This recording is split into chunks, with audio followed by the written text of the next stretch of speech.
C'est à IMT Nord-Europe, grande école d'ingénieurs de l'Institut Mines Télécom, que s'est déroulée les 18 et 19 mai dernier, à Douai, la première édition du congrès Plasturgie et Environnement.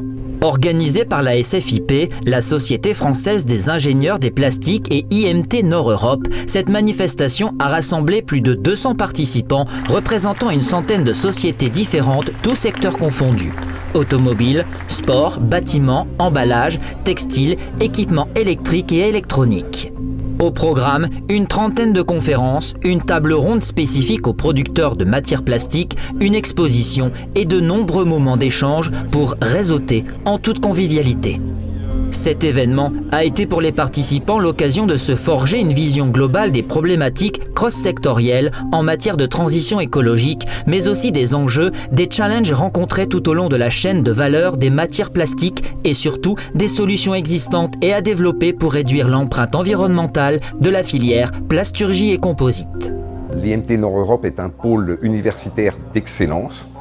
Et depuis très longtemps, la IMT Europe nous accueille pour organiser un certain nombre de congrès qui permettent d'évoquer un certain nombre de sujets techniques et technologiques et scientifiques qui sont chers à la SFIP.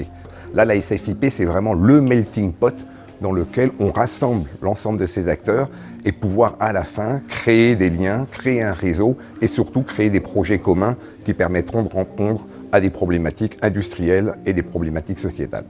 Et il était important pour nous de réunir les différents acteurs de la filière, que ce soit les fournisseurs de matières, que ce soit les concepteurs de pièces, les valideurs de pièces, les utilisateurs et ceux qui sont amenés à les recycler. Tout ça dans le cadre d'une économie circulaire.